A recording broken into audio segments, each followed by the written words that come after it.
Okay, magandang araw po mga kababayan. Ako po si Eli Saludar, Secretary. Magandang araw, sir. Magandang hapon po sa inyo. Dito po tayo muli sa Iparas kay Paras. Ito po yung kaibigan ninyo, Jing Paras, naglilingkod, former secretary, at bumabati po sa ating mga kababayan. At ito naman po yung lingkod, ang Maestro Aldo Paglinawan, na bumabati rin ng isang good day to all. At siyempre, alam niyo naman ho, mga kababayan, 2025 pa yung susunod na eleksyon. Pero ngayon, umiinit ang politika, lalo dyan po sa mababang kapulungan ng Kongreso, Secretary. Yes, at talagang pikang-pika sila sa challenge ng ating dating Pangulo, Duterte, na magbukasan ng kung Libro. ano man ang mga pondo na natanggap ng bawat government official, including Congress, including the Office of the President, and even mga cabinet secretary. Kasi alam mo naman, taxpayers money yan eh. At kasi ang punot dulo kasi nito, tinatanong nila kung anong pinagagastasan ni Vice President Sara sa kanyang confidential fund. Binalikan sila ni dating Pangulong Duterte na may mga plano ang aking anak na ganito ang gagastusin. Bakit kayo? The President, former President Duterte, was addressing it to the leftist na si Franz Castro. Pero, siyempre, nadamay na ang Kongreso dahil si Castro ay isang membro ng Congress. At lumabas yung issue tungkol dyan sa extraordinary funds. And it came to the point, yung mga vloggers, actually walang kinalaman si Pangulong Duterte dyan sa issue na yan. Until several vloggers has raised the issue na mas masahol yung extraordinary funds kasi hindi nililiquidate. Inaano lang, Certification. sinicertify lang. So, based on that, tinanong lang ang ating dating Pangulo kung anong reaction niya. Sinasabi niya na, well, dapat magkaroon ng audit dyan sa Kongreso. Kasi, bakit nila pinag-interesan yung confidential fund na naka-allocate sa anak ko Bakit kayo rin ba? Maayos rin ba yung panggastan nyo sa inyong mga pondo dyan? So, yun ang nagiging problema dyan, paring Okay. Eli. Anong masasabi mo ngayon after that, nire-react nila ang sinasabi ng dating Pangulong Duterte? So, Secretary, dito sa mga pangyayarang ito, yan ang isa sa pinag-ugatan kung bakit nagkakaroon yan na sabi natin, yung unit team na tinatawag noong 2022 elections, talagang ngayon naselyuhan na, nahiwalay na. Well, in a way, kung sinasabi natin na si McCoy Jr. at ang Vice President ay pinapalabas pa rin nila na maganda pa rin ang samahan nila. Pero kung ano na lang yan, pakitang tao na lang yan. Kasi Civil na lang. sobra na yung lamat. I mean, how can you, with your respect, how can you continue with that kind of relationship? Na itong si Marcos, pinsan niya si Speaker At si Marcos, si Speaker ang tinalaga niya na magiging leader ng Congress. And that's a reality. So, paano at ngayon, in the eyes of the camp of the Dutertes, ang kalaban nila, indirectly, si Speaker. Pero, ultimately, si Marcos talaga yan ang kalaban dyan. Dahil, hindi naman, Marcos can remove the Speaker anytime. Kasi, there will be no Speaker in this country unless basbasan ng Pangulo. Tama. Now, maraming nga nagsasabi, Eli, na walang kibo si Marcos. Kasi he could have easily avert all these issues kung inawat lang niya ang Congress na O, teka, bakit nyo inaalis yan? Trus Ha? muna. Nagpaalam yan sa akin na magkaroon ng confidential fund, kaya nga nirelisan ko eh. Bakit nyo tatanggalin? At bakit dinidemonize nyo yung kanyang pagkakataon na magkaroon ng confidential funds para magamit niya sa kanyang opisina? Marcos could have easily avert that. Baka may mahawak ng kamay niya. Pero hindi hindi nakikita na may ginagawa si Marcos, tahimik na tahimik. Oh. Ito ba kaya may katotohanan yung sinasabi ni Marlica na si Marcos talaga walang decision making capability. It's somebody else that is deciding for him as far as governance is concerned in this country. Kasi dito, Secretary, malinawanag na yung mga kaalyado, kilalang kaalyado ni VP Sara Duterte, si dating Pangulong Gloria Macapagal Arroyo. So tanggal yung si Representative Ungab, talagang kaalyado taga Davao City. Kasi talaga yan, tauhan ng mga Duterte yan. In fact, nung nagpalit ng speaker na talaga si Alan Cayetano, si Ungab ang tinutulak ng mga taga Davao. Tama. So it goes without saying na mayroong cleansing process. At ito pa ay mukhang yung mga nakinabang kay Duterte, kasi Duterte became the head of PDP Laban, ang daming nagtatalunan. Nag-join sa PDP Laban. Ngayon, parang umiiwan na naman sila. Iniwan na naman nila yung PDP Laban dahil syempre may iba ng partido na gusto nilang maging identified para syempre para pondo. Nasa administrasyon dapat. Sa administrasyon. So ito, pakinggan natin itong isang PDP Laban. Dati na. Na ito, sobrang pakinabang ito, hindi lamang sa PDP Laban, kundi sa pamilya ng Macapagal Arroyo. I remember this guy. Kaibigan natin to, pero lumapit sa akin yan years ago. Tauhan ni Loren Legarda ito at nilapitan ako. Kasi kaibigan ko si Loren na, Jing, sabi niya, baka pwede mong i-endorse ito, si Mr. Gonzales sa mga Arroyo. Which, that was the starting point of his career as congressman. Pero ngayon, ano nangyari? Ito, pakinggan natin itong kanyang ginawa ngayon. At dyan tayo magkukomenta kung anong klaseng tao itong ang pangalan ay Representative Gonzales. Ano ba? Aurelio Gonzales. Tingnan natin. In recent days, what events transpired wherein the integrity of the House has been challenged or subverted? Mr. Chairman, if I'm not mistaken, that was October 6 or first week of October when I heard some bad news regarding the House of the People, our institution. That's why I think that I prepared a resolution to defend our institution, Mr. Chairman. I heard a lot, the media, social media, all platforms. So I think all of us here, we are almost 312 congresspersons to defend the institution, Mr. Chairman. Yes, we have to defend this institution. But what I am asking for, what were the overt acts which were uttered, which could be considered subverting or challenging the integrity of this House? Because the resolution is rather vague. It does not give us the proper background.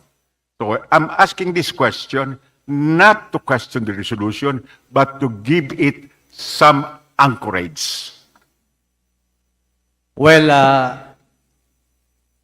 I hate to say this, Mr. Chairman, But when I heard the word rotten, of course, I felt bad regarding Mr. Chairman. I also would feel bad hearing that accusation that the House is rotten.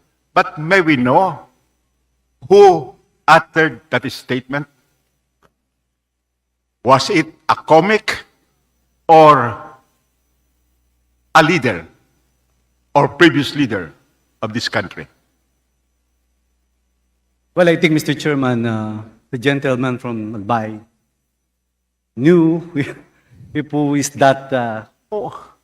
Why is the name of that accuser so sacrosanct that we cannot mention it before this body? Mr. Chairman, can I ask SDS for Gonzales. 1 minute suspension? Meeting suspended. Meeting is resumed. Representative Gonzales, SDS Gonzales. Mr. Chairman, I will answer the question of Congressman of Albay, Congressman Eche Lagman. But before I will answer your question, Mr. President of the PDP party, are you here? Mr. President, Congressman Alvarez, the one who uttered that word is our chairman from PDP Laban. Before I will answer, I will resign now as member and officer of PDP Laban. The former president,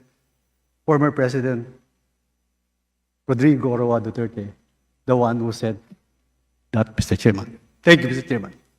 Well, he has said so many derisive utterances before, and he must answer for all of this, and I fully support this resolution, Mr. Chairman.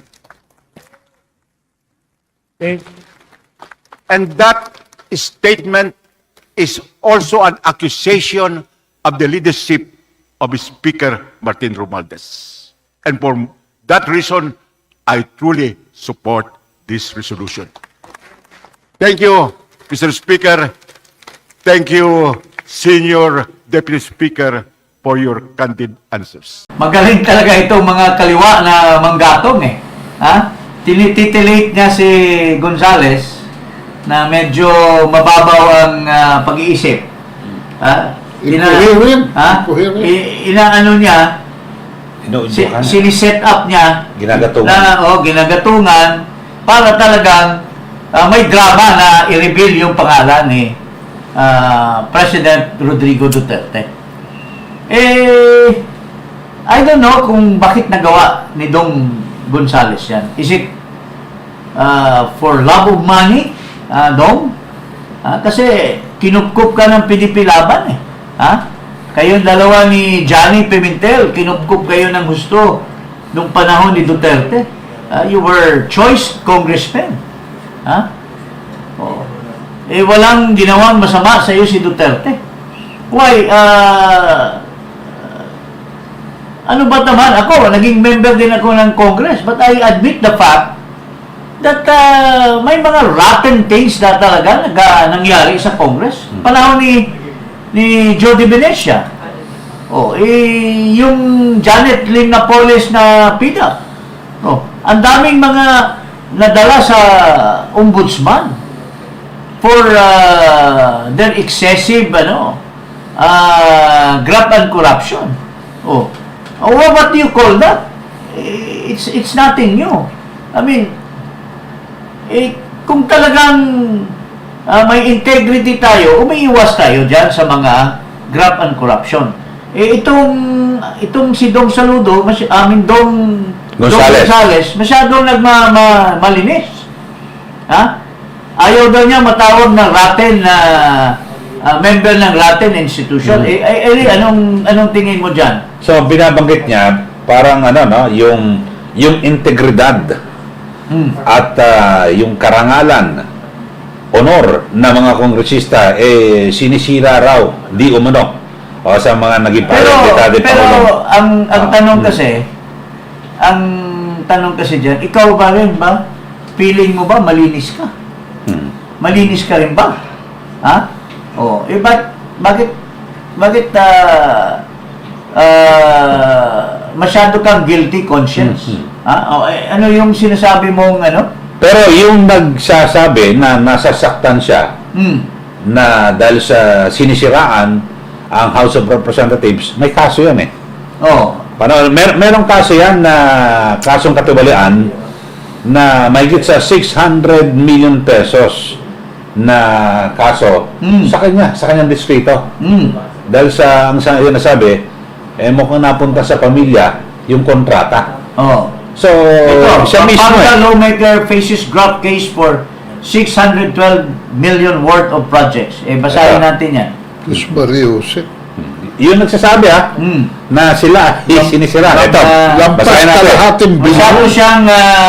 Ayan oh, halagan basahin mo, Pampanga. Eli. Pampanga lawmaker faces graft case for 612 million pesos na halaga ng proyekto. Ayan. Ito a construction company listed as owned by the immediate family of Pampanga Representative and Senior Deputy Speaker Aurelio Dong Gonzales Jr. has bagged 3 multi-million peso government flood control projects, prompting a village official to file a complaint in the office of the Ombudsman. Gonzales, 5 of his family members, and 4 Department of Public Works and Highways officials were sued for alleged violations of the Anti-Graft and Corrupt Practices Act in Republic Act number 3019 and possession of prohibited interest by a public officer under Article 216 of the revised Penal Code. So whether that case will turn out to be clean for him, or he will be found guilty at the end of the day, it's of no moment. The fact that you should have, ano ba yung tinatawag niyan? Parang Pontius Pilate's wife or something. Yung dapat Beyond reproach. beyond reproach, Yeah. malinis ka dapat, walang bahid yung ano mo. Kasi pwede sabihin niyan, look who's talking. Look who's talking. Magdadaldal ka na, galit ka kasi somebody says you belong to a rotten institution.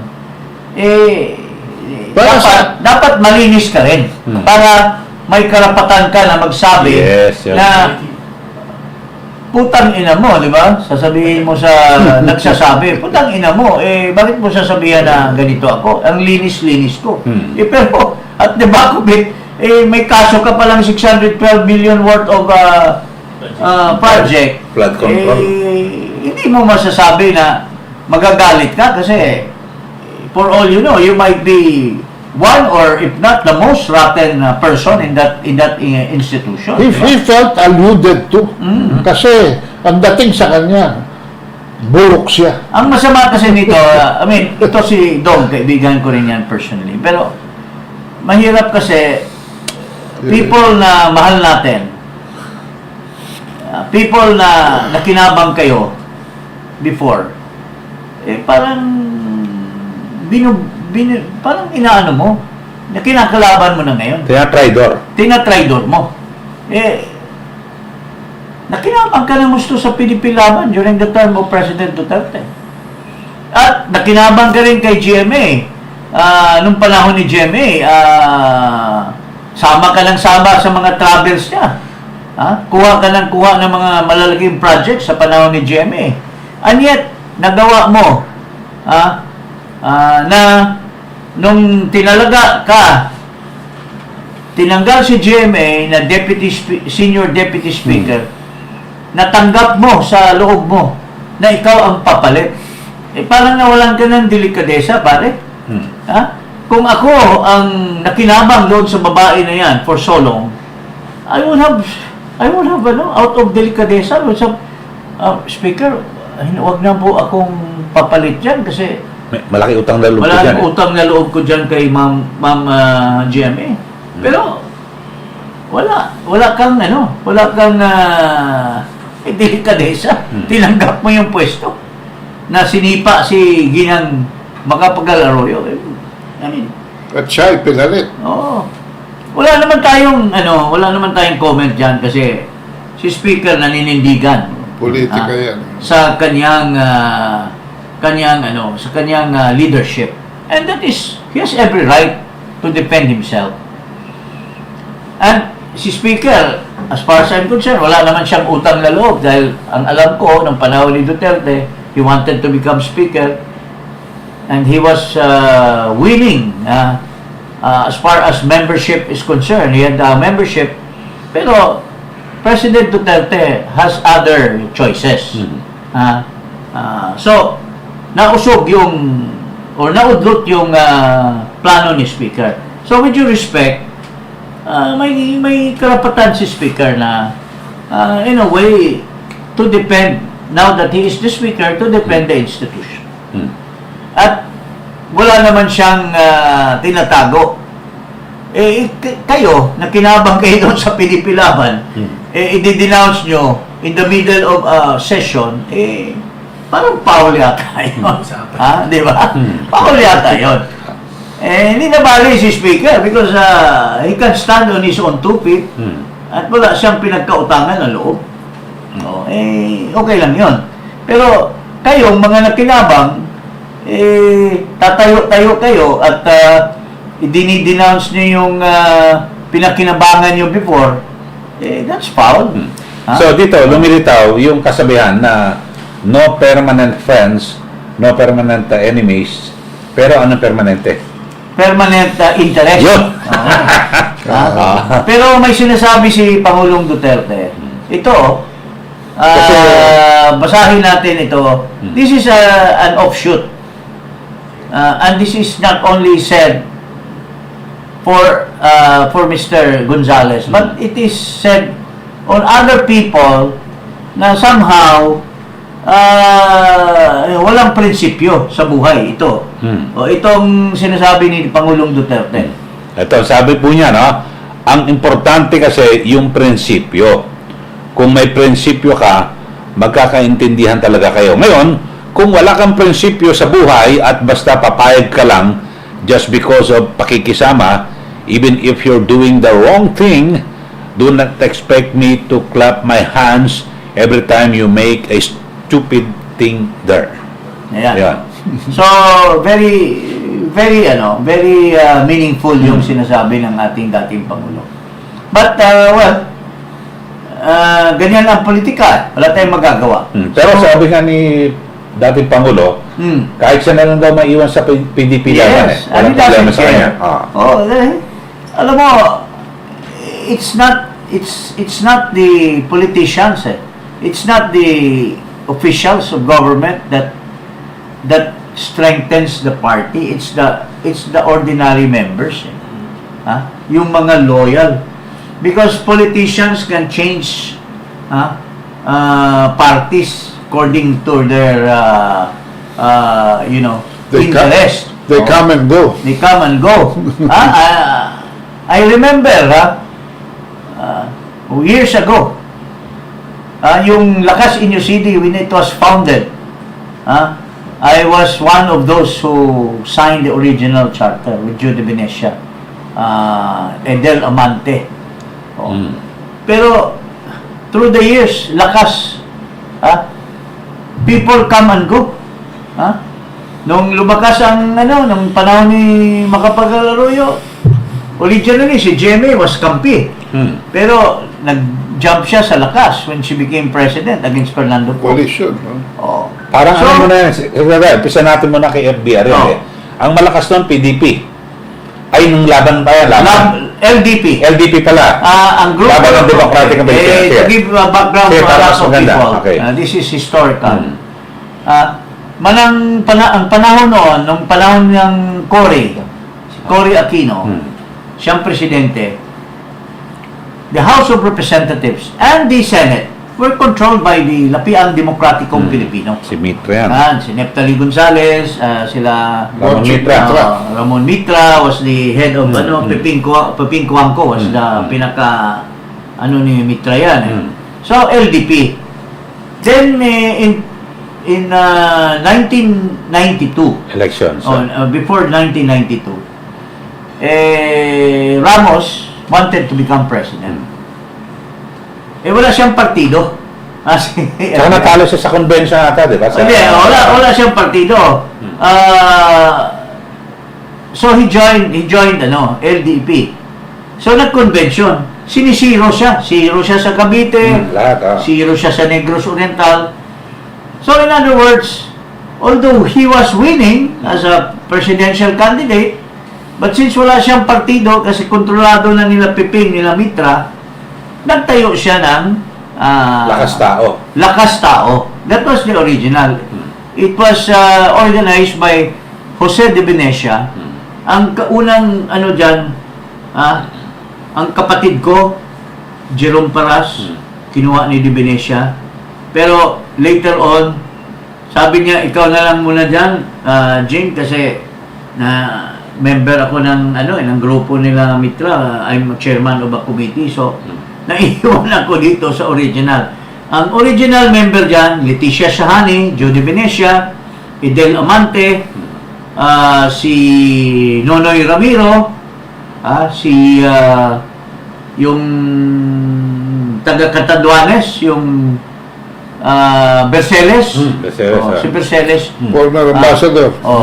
Ang mga tauhan dyan si Boy Saicon, dyan si John Losada, yan si Gabby Claudio, yun ang mga original na nandyan.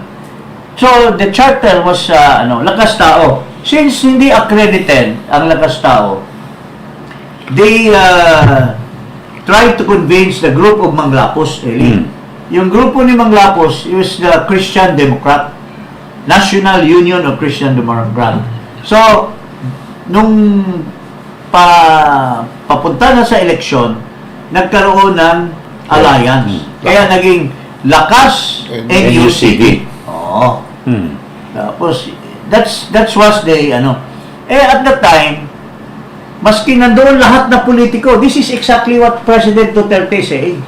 Maski ako na lang isang matira, I don't care. Because it's the people that will vote you. So, nangyari dito, ilan lang yung grupo ni Ramos, pero it's the Cory magic at the time.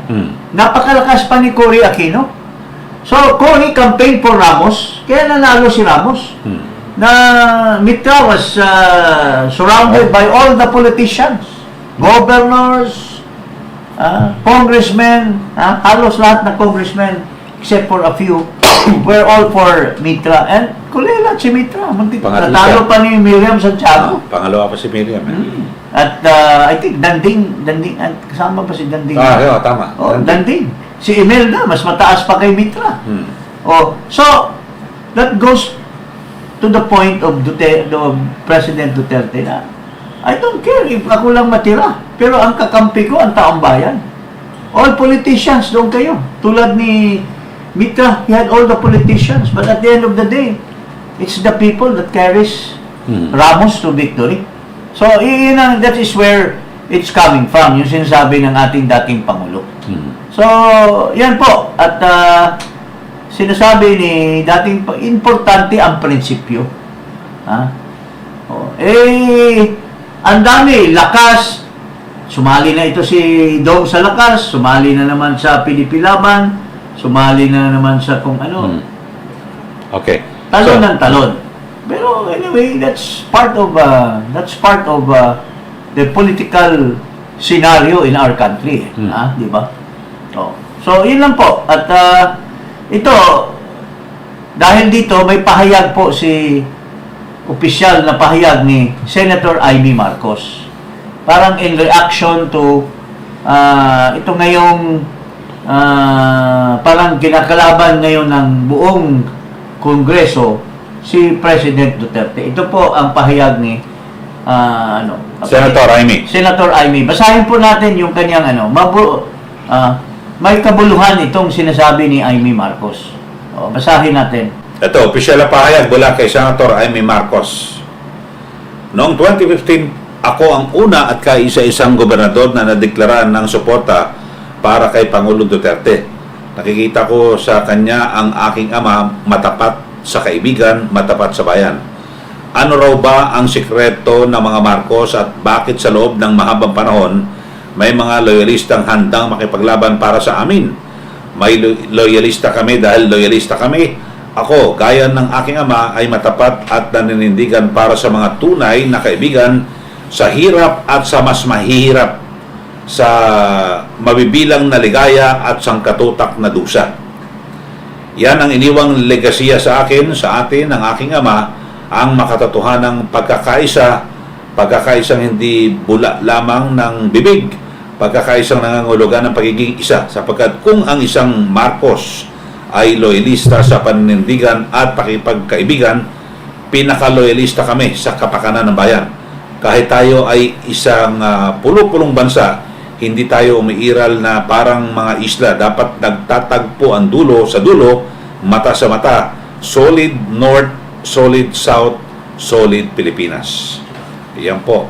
Kabastusan sa aral po ng Yolanda ang pinagkakaabalahan ng mga politikong ginugutay-gutay ang bansa at ginagamit sa pagpapapogi at pagpapalapat ng papel. Ang aral na itinuro sa atin ng Yolanda, eksaktong 10 taon ang nakalipas, ay buhay pa rin sa aking gunita na walang dilubyo ang kanyang lumunod sa lakas ng Pilipinong mulat at gising. Igalang sana natin ang libo-libong namatay sa sakunang yan. Alalahanin natin ang pagkakaisang umahon sa atin sa dilubyong yan.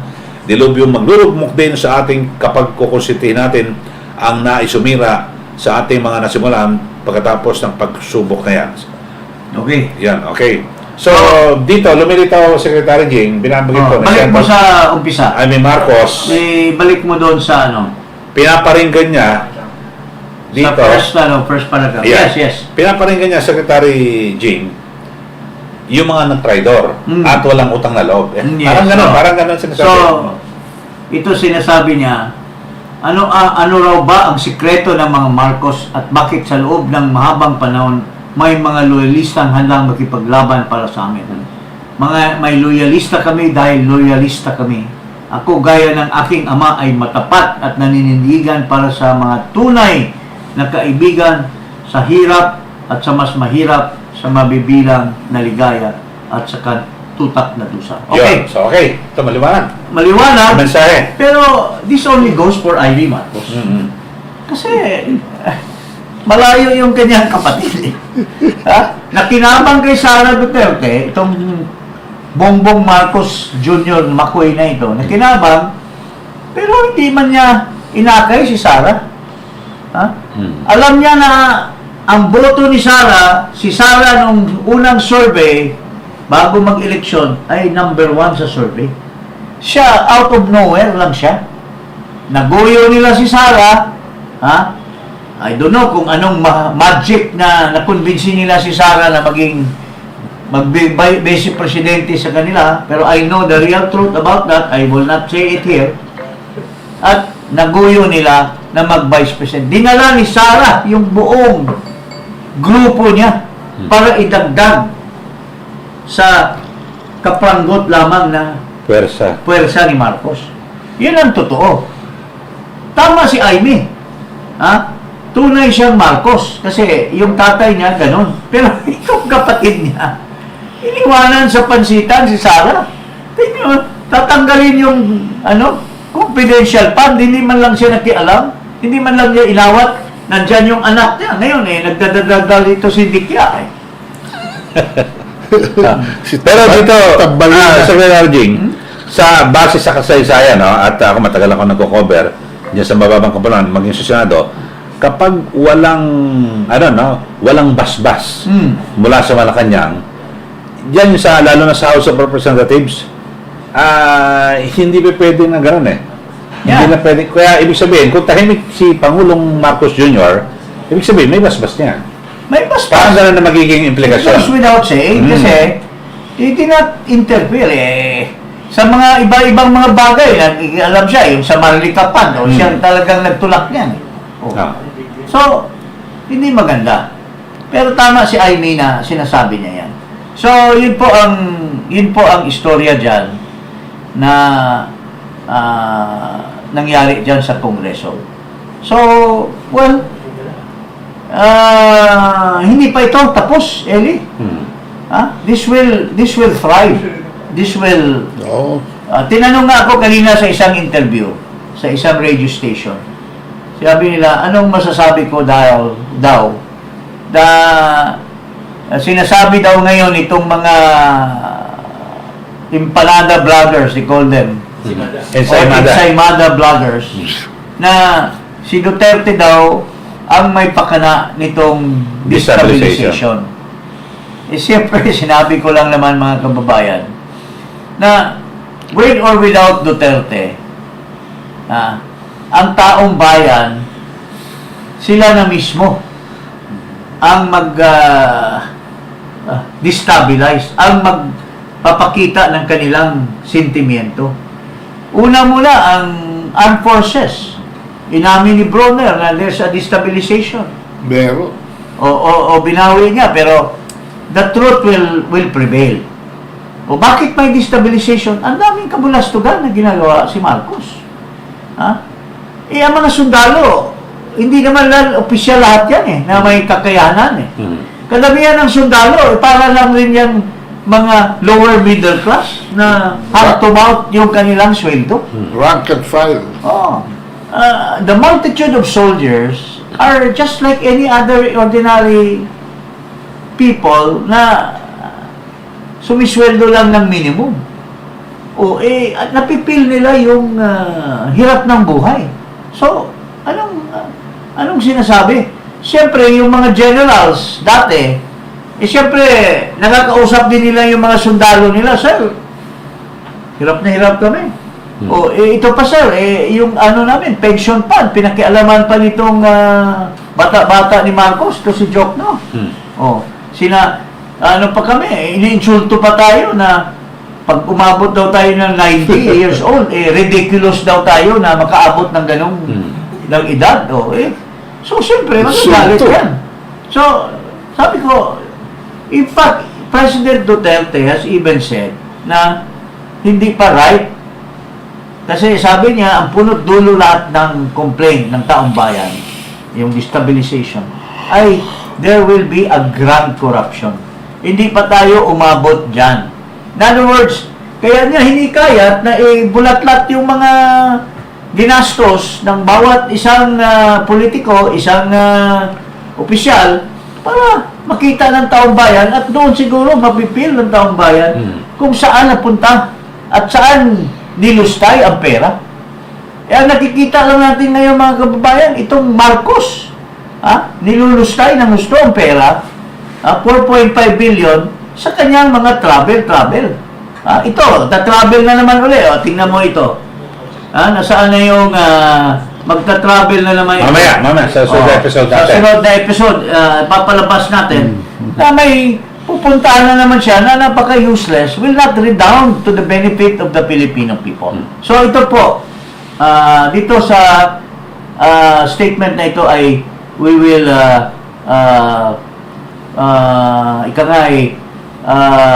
abangan ang sunod na kabanata. Okay. So yan po muli, no? Maraming salamat po sa inyo lahat.